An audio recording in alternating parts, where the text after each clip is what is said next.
यार 6 महीने हो गए, पता ही नहीं चला। आजकल सभी यही बोल रहे हैं। अब मैं कहूं कि आपको पता है तब चलेगा जब आप एग्जाम दोगे, उसमें मार्क्स नहीं आएंगे और उसके साथ साथ आपको ये पता चलेगा कि एक गोल्डन रूल रिवीजन आपने मिस आउट कर दिया है।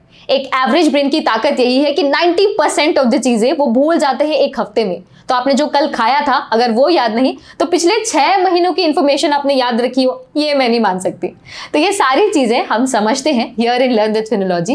Therefore we are here with this power pack session of the last 6 month revision of 2023, जहां सारी इंफॉर्मेशन कैटेगरी वाइज फॉर्मेट में है। कुछ सवाल भी डिस्कस करेंगे। वीडियो के बाद आप नीचे दिए गए फ्री पीडीएफ को एक्सेस कर सकते हैं और उन सारी चीजों को पढ़ के हमारे क्विज में एनरोल कर सकते हैं, जिससे इन सारी इंफॉर्मेशन को आप अपनी नॉलेज के साथ टेस्ट कर सके। ये सब कुछ हमारे कोर्सेज में ऑलरेडी अपडेटेड है, so if you are interested you can enroll in them as well.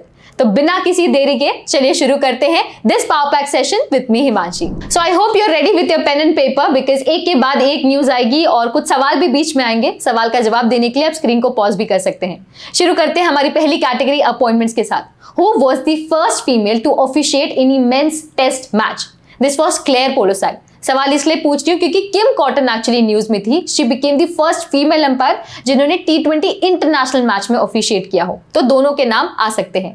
Then who was the new CEO of YouTube? This is Neal Mohan. फिर फीफा भी क्योंकि काफी न्यूज में है, इसके नए प्रेसिडेंट रहे जियानी इन्फांटो। वर्ल्ड बैंक के नए प्रेसिडेंट एक इंडियन अमेरिकन अजय बांगा है। अगला सवाल अगर पूछूं, who was the longest serving British monarch? सही जवाब है क्वीन एलिजाबेथ। अब ये इसलिए पूछा जा रहा है क्योंकि अब नए किंग बन चुके हैं किंग चार्ल्स III, जिनकी कोरोनेशन सेरेमनी अभी हुई। Who became the first female CEO of Twitter? सही जवाब है लिंडा यासोरिनो। ये इसलिए पूछा जा रहा है क्योंकि एलॉन मस्क और ट्विटर काफी ज्यादा न्यूज में रहते हैं।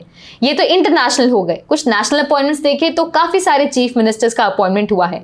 फिर नीति आयोग जैसी इंपॉर्टेंट बॉडी के नए CEO बने BVR Subrahmanyam, followed by the new CBI director, UPSC chairperson, CCI chairperson और कुछ मिनिस्ट्री का रिशफलिंग। और इस कैटेगरी का आखिरी सवाल, who is now the new head of रॉ the research analysis wing? This is Ravi Sinha. अगली कैटेगरी आई थिंक थोड़ी बड़ी और थोड़ा ज्यादा एक्सप्लेनेशन होगा। This is the national news category. इसे मैंने कंपाइल किया है सबसे पहले सुपरलेटिव्स के अंदर, जहां मैं लार्जेस्ट, स्मॉलेस्ट, ये सारी चीजें बताऊंगी और फिर आपको जितने भी फर्स्ट रहे, इंडिया का ये फर्स्ट, इंडिया का वो फर्स्ट, वो एक साथ कंपाइल करके होगा और फिर उसके बाद हम बाकी इंफॉर्मेशन देखेंगे। जैसे कि पूरी दुनिया की सबसे लंबी रेलवे प्लेटफॉर्म कहां है? तो यह है इंडिया में इन हुब्बाली कर्नाटका। इंडिया का डीपेस्ट मेट्रो स्टेशन कहां है? तो यह है कोलकाता मेट्रो। पूरी दुनिया की सबसे लंबी रिवर क्रूज यह है वाराणसी से डिब्रूगढ़ जाने वाली गंगा विलास क्रूज, जो दुनिया की सबसे लंबी रिवर क्रूज होगी। आते हैं इंडिया के सारे फर्स्ट में, जैसे कि यूनेस्को की फर्स्ट लिविंग हेरिटेज यूनिवर्सिटी, ये कौन सी है? इट इज द विश्व भारती यूनिवर्सिटी।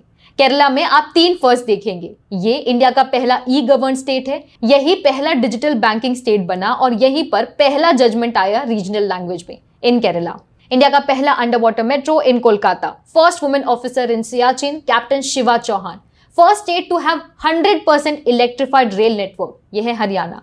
एप्पल का पहला स्टोर तो आपने सुना ही होगा, यह है मुंबई में।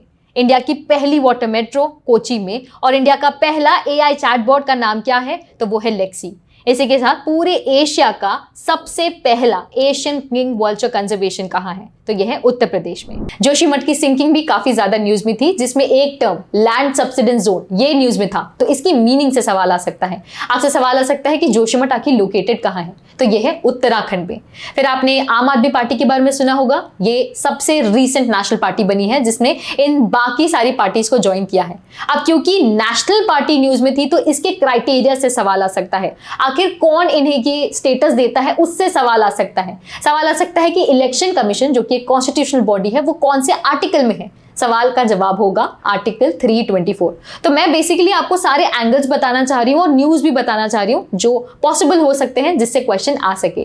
Then about the GI tags as well, जैसे कि मार्चा राइस कहाँ से है? बिहार।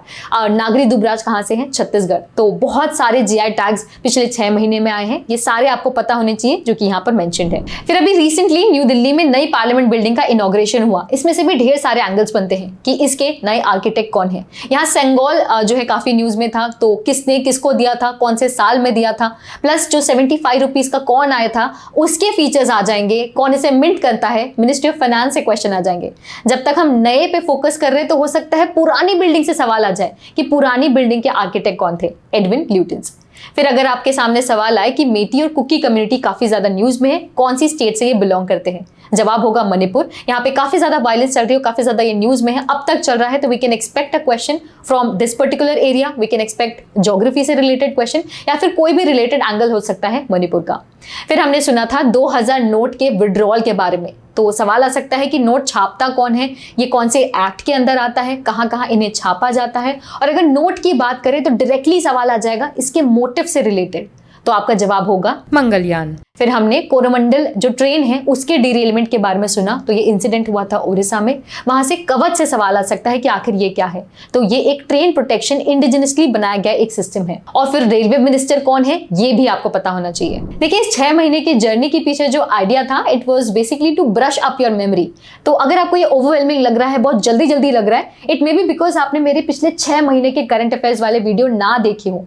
मैंने उन वीडियोस में बहुत मेहनत की है, एक एक टॉपिक को बहुत ही ज्यादा अच्छे तरीके से एक्सप्लेन किया है, तो आप इस वीडियो को पॉज करके उन वीडियोस को देख सकते हैं, क्योंकि जिन्हें वो वीडियोस याद होंगे, कंटेंट याद होगा, वो डेफिनेटली इस वीडियो में बहुत मजा कर रहे होंगे, बहुत ज्यादा फन कर रहे होंगे, क्योंकि उनकी मेमोरी भी ब्रश अप हो रही है। बट इन केस आपने ना देखा हो, अगर आप भूल चुके हैं, तो उन वीडियोस को देख सकते हैं और फिर इस जर्नी में हमारे साथ आगे बढ़ सकते हैं। This was only to give you a brief कि आखिर हम इस वीडियो को बना क्यों रहे हैं। चलिए आगे बढ़ते हैं इंटरनेशनल कैटेगरी के साथ। सबसे पहले आपको बताना है about the first person to lose $200 billion. This was Elon Musk and this happened because of Tesla prices जो काफी ज्यादा गिर गए थे। Then you have to identify the countries जहां रिसेंटली अर्थक्वेक हुआ which resulted in around 40,000 deaths. This was Turkey, जहां India ने ऑपरेशन दोस्त लॉन्च किया। पहली European country to approve menstrual leave, this was Spain. फिर हमने बचपन से सैटर्न के बारे में पढ़ा है that it has the most number of moons, but recently discovered 12 unknown moons के साथ जुपिटर अब बन चुका है the planet with the most moons. Silicon वाली बैंक कोलैप्स भी काफी ज्यादा हेडलाइंस में था because this was one of the biggest bank failure since 2008। Billions of dollars का नुकसान हुआ, काफी ज्यादा ग्लोबल मार्केट भी अब्रप्ट हुए। फिर साइक्लोन मोका, सवाल आ सकता है कि ये नाम जो है मोका ये किसने दिया, यमन के द्वारा, जो कि हुआ बे ऑफ बंगाल में, जिसके लिए इंडिया ने लॉन्च किया ऑपरेशन करुणा। सिमिलर सवाल साइक्लोन बिपरजॉय से भी पूछे जा सकते हैं। देन आपको आइडेंटिफाई करना है उस कंट्री के बारे में जहां इंडिया ने ऑपरेशन कावेरी लॉन्च किया अपने इंडियन सिटीजन्स को इवैक्यूएट करने के लिए। दिस कंट्री वाज सूडान, क्योंकि यहां इंटरनल क्राइसिस चल रही थी। फिर बहुत सारी मिलिट्री एक्सरसाइजेज हुई हैं अलग अलग कंट्रीज के साथ, एक साथ मैंने उसे इस टेबल में कंसाइज कर दिया है। सीधे सीधे सवाल एक्चुअली आता है कि फ्रिंजिक्स किस किस कंट्री के बीच में हुआ, कोप इंडिया कौन सी 2 कंट्रीज का था, तो ये आपको इस टेबल से समझ आ जाएगा। And then the last question, which of the following became the latest member of NATO, this is Finland. अब क्योंकि नेटो काफी ज्यादा न्यूज में रहा है because of Russia Ukraine, therefore इसके बारे में आपको डेफिनेटली पता होना चाहिए। तो अपॉइंटमेंट्स हो गया नेशनल और इंटरनेशनल भी। अगली कैटेगरी में बढ़ते हैं स्पोर्ट्स की। सबसे पहला सवाल ही थोड़ा सा ट्रिकी है, तो इसे ध्यान से पढ़िएगा। विच of the following event was not one by India, not पूछा गया है। सही जवाब है हॉकी का वर्ल्ड कप। भले ये वर्ल्ड कप इंडिया में हुआ था, पर विनिंग टीम जर्मनी थी, फॉलोड बाय बेल्जियम। इसमें इंडिया का ओवरऑल रैंक 9 था, पर इन बाकी तीनों इवेंट्स की बात करें तो तीनों इंडिया ने जीते थे। जैसे ICC women's under 19 T20 world cup, junior hockey Asia cup और द हीरो इंटरकॉन्टिनेंटल कप, तीनों इंडिया ने जीते, पर तीनों का वेन्यू अलग था, तीनों के रनर अप्स अलग थे और तीनों के कैप्टन्स भी, ये आपको पता होने चाहिए। देन IPL 2023 ऑल्सो कंक्लूडेड, जहां मोस्ट अवेटेड मैच हुआ चेन्नई सुपर किंग का, विच वर द विनर्स। तो आपको इस पर्टिकुलर टीम के कैप्टन पता होने चाहिए। पूरे मैच कंक्लूड होने के बाद प्लेयर ऑफ द मैच कौन था, ऑरेंज कप, पर्पल कप, ये किसे दिया गया। देन ओवरऑल आपसे पूछा जा सकता है मोस्ट सक्सेसफुल टीम अब तक कौन रही है, तो मुंबई इंडियंस थी अब तक, पर अब इसके साथ साथ चेन्नई सुपर किंग भी हो गई विद 5 विंस। अब आईपीएल हो गया, तो वुमेन का भी पहला आईपीएल यानी कि वुमेन्स प्रीमियर लीग पहली बार हुआ था। इसकी विनिंग टीम कौन सी थी? ये थी Mumbai Indians by defeating Delhi Capitals. इसकी कैप्टन आपको पता होनी चाहिए हरमनप्रीत कौर, और इसमें भी similarly purple cap, orange cap, ये भी आपको पता होना चाहिए। फिर आपने नीरज चोपड़ा का नाम तो सुना ही होगा। आपको बताना है कि ये कौन से स्पोर्ट से रिलेटेड है। He is related to the sport of javelin throw, और हमने ये बहुत बार इनका नाम सुना हुआ है। Recently he was again in news because ये वर्ल्ड नंबर 1 रैंकिंग पे आ चुके हैं, and this was for the first time कि एक इंडियन इस रैंक पे आए थे। उसके साथ साथ recently he also won the Lausanne Diamond League. तो ये दोनों इवेंट्स की वजह से he was in news. We should definitely know about Neeraj Chopra. Laureus Sports Man of the Year काफी प्रेस्टिजियस अवार्ड है. ये इस बार दिया गया अर्जेंटीना फुटबॉलर लियोनेल मेसी को और स्पोर्ट्स वुमेन रही शेली एन फ्रेजर. FC बार्सिलोना ने इस बार 27th ला लीगा टाइटल जीता. ये जो टाइटल है ये भी काफी सेलिब्रेटेड टाइटल है in the domain of football. ICC world test championship भी हम सभी ने देखी. आपको बताना है कि इसमें रनर अप कौन थे. Yes, it was India. We were defeated by Australia, who was the winning team. But with that, you should also know that Australia became the first and the only team. ये इकलौती team बनी जिन्होंने चारों major ICC events जीते हैं. तो अब आखिरी की 2 कैटेगरी रह गई है. चलिए देखते हैं अवार्ड्स के बारे में. सबसे पहले आपको बताना है कि इंडिया से कितनी मिस यूनिवर्सेस रह चुकी है. तो अब तक इंडिया से 3 मिस यूनिवर्स रह चुकी है. हरनाज कौर सांधू, सुष्मिता सेन और लारा दत्ता. और अभी रीसेंट जो एडिशन था उसमें विनर थी यूएसए की candidate Bonnie Gabriel. In similar fashion the Femina Miss India was given to Nandini Gupta. फिर बात करते हैं Dada Saheb Phalke international film awards के बारे में, जो कि काफी सेलिब्रेटेड और एक इलेटेड फिल्म अवार्ड है. इस बार इस अवार्ड को किसे दिया गया? It was given to Kashmir files. Best actor और एक्ट्रेसेस भी दिए गए हैं, but film of the year दिया गया था RRR को. और जब RRR की बात हो ही रही है तो चलिए इससे रिलेटेड और अवार्ड्स देखते हैं. द इंटरनेशनल फिल्म अवार्ड, जहां पे RRR SS राजमौली की इस मूवी को 3 कैटेगरीज में अवार्ड मिले. Best stunts, best action film और बेस्ट ओरिजिनल सॉन्ग. और हम ऑस्कर्स कैसे भूल सकते हैं, इतना ज्यादा हमने सेलिब्रेट किया because India one 2 Oscars. One was for RRR and the second was for Elephant Whisperers, the documentary.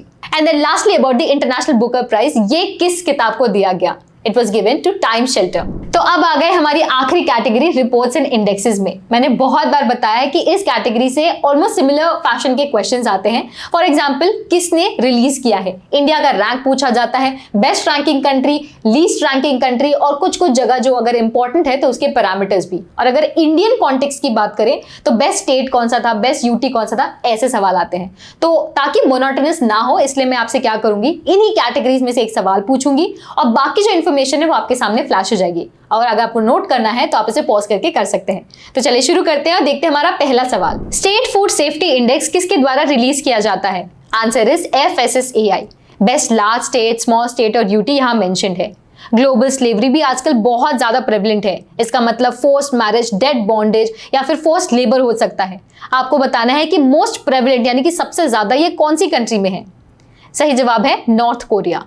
National institutional ranking framework एक बहुत ही इंपॉर्टेंट फ्रेमवर्क रैंकिंग है मिनिस्ट्री ऑफ एजुकेशन की. आपको बताना है कि ओवरऑल कैटेगरी में सबसे बेस्ट इंस्टीट्यूट कौन सा था. IIT Madras. Then you tell me about the happiest country in the world as per the world happiness index. सही जवाब है फिनलैंड. इंडिया का रैंक 136 और रिलीज किया जाता है यूनाइटेड नेशंस की सस्टेनेबल डेवलपमेंट सोल्यूशन नेटवर्क के द्वारा. फिर UNFPA का एक डेटा आया था जिसके अकॉर्डिंग अब इंडिया बन चुका है the most populous country bye surpassing China. World press freedom index, इसमें इंडिया का रैंक क्या था? 161st. Very important. इसे रिलीज किया जाता है रिपोर्टर्स विदाउट बॉर्डर्स के द्वारा. इंडिया का रैंक हमने देख लिया और टॉप कंट्री थी Norway followed by Ireland. Gender gap index, इसे रिलीज किया जाता है वर्ल्ड इकोनॉमिक फोरम के द्वारा. इंडिया का रैंक 127 और बेस्ट परफॉर्मर यहां पे रही आइसलैंड. ग्लोबल लिवेबिलिटी इंडेक्स कौन रिलीज करता है? The economist intelligence unit. सबसे ज्यादा लिवेबल सिटी वियना है और लीस्ट लिवेबल यहां पे है डेमेस्कस. इंडियन सिटीज जैसे न्यू दिल्ली और मुंबई भी इसमें रैंक थी बट काफी नीचे. ग्लोबल कॉम्पिटिटिवनेस इंडेक्स एक बहुत ही इंपॉर्टेंट इंडेक्स है. इंडिया का इसमें रैंक क्या था? It was 40th. Best country थी डेनमार्क और इसे रिलीज किया जाता है international institute for management and development के द्वारा. फिर इंडिया का पहला वाटर बॉडी सेंसस ऑर्गेनाइज किया गया, पर किसके द्वारा ऑर्गेनाइज हुआ, किसने पब्लिश किया? मिनिस्ट्री ऑफ जल शक्ति. इससे हम जितनी भी वाटर बॉडीज है उसका हमने डेटा निकाला. तो सबसे ज्यादा वाटर बॉडीज है वेस्ट बंगाल में और लीस्ट है सिक्किम में. इसी तरह लेक्स, टैंक्स और कंजर्वेशन एफर्ट्स का भी हमने डेटा निकाला है. Then the logistics performance index, ये कौन रिलीज करता है? World Bank. Very very important. India's ranked 30th and the best country was Singapore. And then lastly the Economic Freedom Index. ये भी काफी इंपॉर्टेंट है जिसे हेरिटेज फाउंडेशन रिलीज करते हैं. इंडिया का रैंक 121st था और बेस्ट कंट्री है Hong Kong for the 27th consecutive year. अब वैसे तो सारी कैटेगरीज खत्म हो गई है पर एक बचता है बुक्स एंड ऑथर्स की. बाकी इंपॉर्टेंट डेज ऑब्ituaries मैंने यहाँ डिस्कस नहीं की है. बुक्स भी मैं डिस्कस नहीं करूंगी, बस आपके सामने एक टेबल है इस तरीके का और आप यहां से इसका स्क्रीनशॉट ले सकते हैं. सारी बुक्स जनवरी टू जून यहाँ मेंशन्ड है। तो कैसा लगा आपको हमारा ये पावर पैक सेशन? हमने बहुत कुछ डिस्कस किया है इस छोटे से टाइमलाइन में। आई रियली होप कि आपको मजा आया होगा। पर इसके बाद मैंने अपना काम कर दिया, आपके पास अब 3 ड्यूटीज है जो आपको करनी है। पहला, पूरे वीडियो के नोट्स बनाएं। दूसरा, नीचे दिए गए फ्री पीडीएफ को एक्सेस करें। और तीसरा, बहुत इंपॉर्टेंट, इतना कुछ पढ़ लेने के बाद अपने आप को टेस्ट करना, वो आप करेंगे by enrolling in the quiz, जिसका लिंक नीचे दिया गया है। और इन सब से आपका मन नहीं भरता है तो हमारे पास करंट अफेयर्स के कोर्सेज हैं, जहां हम सिर्फ 6 मंथली नहीं, मंथली बेसिस में, वीकली बेसिस में भी एनालिसिस वीडियोस डालते हैं, असेसमेंट्स भी देते हैं। और अगर कुछ बड़ा हो जाए जैसे मणिपुर वायलेंस या कुछ और बड़ा इवेंट, उसका भी ब्रीफ एनालिसिस डालते हैं। इन दोनों कोर्सेज का टेक्स्ट और वीडियो, इनका भी लिंक नीचे दिया गया है in the description below. So with all that I am signing off. I really hope कि आपके लिए ये सारा सेशन बहुत बहुत हेल्पफुल रहा होगा और हमारे ये वीडियोस आपके लिए मदद कर रहे होंगे। अगर ऐसा है then do not forget to hit the like button, do not forget to subscribe to our channel if you are new to it, and do not forget to check our other content जो सब कुछ आपके काम का होगा। Suggest me some ideas if you have any. Till then keep learning and I shall see you in the next one.